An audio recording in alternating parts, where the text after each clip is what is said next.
माननीय सदस्य सुश्री सयोनी घोष जी। सर, इनके बुलडोजर के चलते मैडम भारत के लोग सवाल पूछना भूल गए और भारत की जनता आजकल इतनी भूखी है कि खाने को धोखा भी खा लेती है। मैडम, भारत में एक मिडिल क्लास जो एक साल पहले एक वेजिटेरियन थाली 100 रुपए में खाता था, आज वही वेजिटेरियन थाली 152 रुपए की हो गई। टमाटर की कीमत 247% बढ़ गई, आलू की कीमत 180%, लहसुन 128% और तेल, नमक, आटा, मैदा 18%। पहले आम आदमी पॉकेट में पैसा लेके बाजार जाता था और थैली भरकर सामान लाता था, लेकिन अमृत काल में आदमी थैली भरकर पैसा लेके जाता है और पॉकेट में आलू, टमाटर, प्याज लेके घर वापस आता है। सर, माननीय वित्त मंत्री ने पहले कहा था कि बहुत हो गई महंगाई की मार, अब की बार मोदी सरकार, और आज उनके विचार में inflation is an international problem, महंगाई एक अंतरराष्ट्रीय समस्या है। तो विश्व गुरु, विश्व बंधु इस अंतरराष्ट्रीय समस्या का समाधान क्यों नहीं कर पा रहे हैं? Ma'am, 74% of Indians are unable to afford a healthy diet. The household savings have plunged to a 50-year low. Around 48% of the households in this country are facing a financial crisis क्योंकि उनका खर्चा उनकी कमाई से ज्यादा है। The economic inequality in India is a 100-year high. The country's GDP growth rate for the second quarter 24-25 decreased to 5.4%, which is the lowest in 2 years. The government's total debt has reached a staggering 176 lakh crore, and the total debt is expected to soar up to 185 lakh crore by the end of the financial year. आज आपके उधार की वजह से हर हिंदुस्तानी पर 1.25 लाख का बोझ चढ़ गया और आप उनकी मजबूरी को अपनी ताकत समझते हैं। बंगाल में ऑल इंडिया तृणमूल कांग्रेस की प्रदेश युवा अध्यक्ष होने के नाते मुझे हर दिन कई नौजवानों से बात करनी पड़ती है। वो मुझे ये पूछते हैं कि मोदी जी ने हर साल 2 करोड़ नौकरी का वादा किया था, अर्थात 10 साल में 20 करोड़ नौकरी। उन नौकरियों का क्या हुआ, उन वादे का क्या हुआ? मैं बस उन्हें यही कह पाती हूँ कि पत्ते तो झड़ते हैं, उठाता है कोई कोई, वादे तो सभी करते हैं, निभाता है कोई कोई। Ma'am, as per the latest report by CMIE, the unemployment rate has risen to 9.2% in June 2024 as compared to 4.9% in 2013-2014.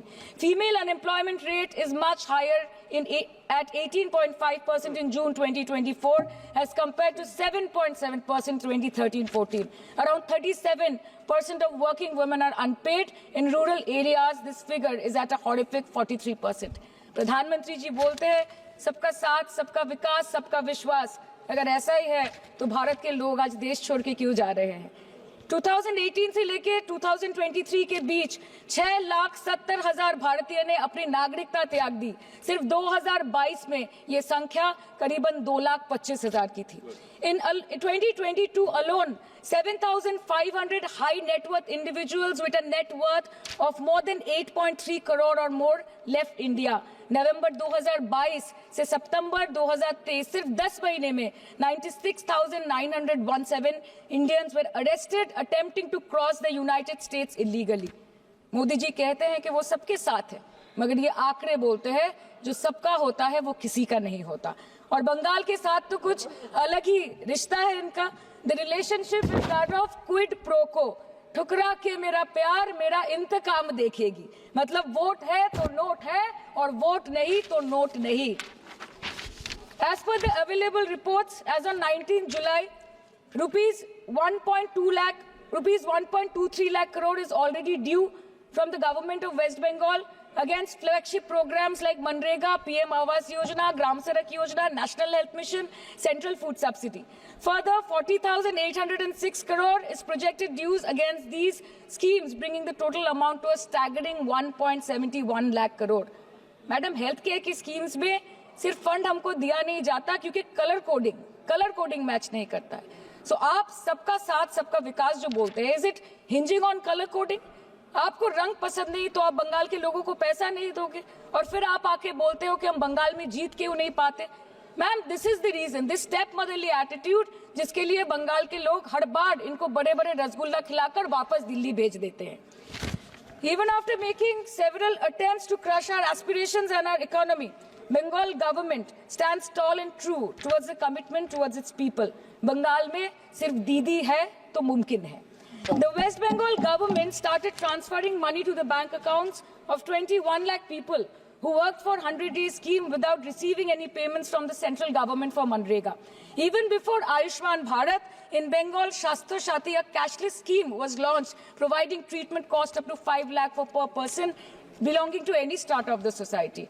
आज कलकत्ता के किसी आलिशान प्राइवेट हॉस्पिटल में जहां पे एक अमीर आदमी की चिकित्सा होती है, वही बगल वाले बेड में एक गरीब मजदूर, एक गरीब किसान की भी ट्रीटमेंट होती है। यही है ममता बनर्जी का विकास। और आपके अमृत काल में the cost of medical treatment has been doubled in the last 5 years।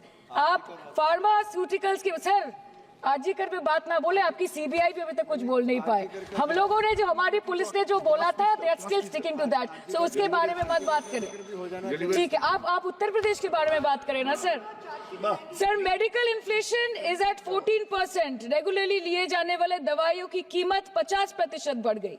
आप सिविल एविएशन के लिए ग्रांट्स मांग रहे हैं।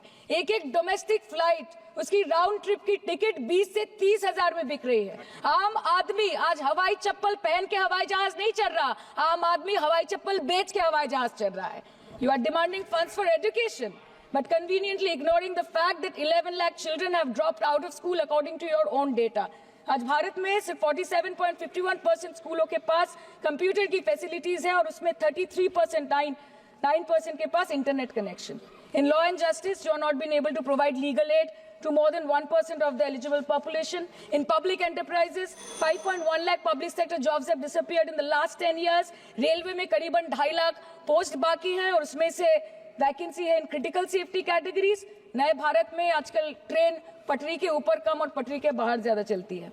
मुझे दुख लगता है इस सदन में ये कहते हुए मैडम कि मैंने अपने लोकसभा क्षेत्र जादवपुर लोकसभा क्षेत्र के लिए एक बारुईपुर कोबी सुभाष मेट्रो एक्सटेंशन की मांग की थी। मुझे डिपार्टमेंट से ये चिट्ठी मिली जिसमें उन्होंने लिखा है that this project is not economically viable and this project is unremunerative।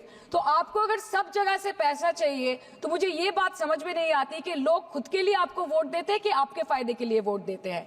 मैं आपको इतना ही बोलना चाहती हूँ, दिस वाज द रीजन अपने प्रॉफिट के लिए आज इन्होंने सीनियर सिटीजन का कंसेशन भी बंद कर दिया और सीना ठोक के ये बोलते हैं कि 2022-23 अर्थ वर्ष में हमने 15 करोड़ वरिष्ठ नागरिक से 2242 करोड़ कमाए। धन्यवाद माननीय सदस्य। मैं 2 बात और बोल के खत्म कर दूंगी कि लोकसभा पे खर्च करके क्या फायदा मैडम, जब यहाँ पे विपक्ष को बोलने का अधिकार ही ना हो। लोकसभा के लिए भी तो ग्रांट मांगा है ना मैम। और अभी सर बोल रहे थे कि बेटी बचाओ बेटी पढ़ाओ तो 10 साल पहले मोदी जी ने लॉन्च किया था, लेकिन उसके 80% पैसे सिर्फ पब्लिसिटी और मार्केटिंग और एडवर्टाइजमेंट में खर्च कर दिए। आपके उत्तर प्रदेश, मध्य प्रदेश, राजस्थान में ना बेटी को पढ़ा पा रहे और ना बेटी को बचा पा रहे। बंगाल आए और देखिए कि ममता बनर्जी ने विधानसभा में अपराजिता एंटी रेप बिल पास किया है, कन्याश्री किया है।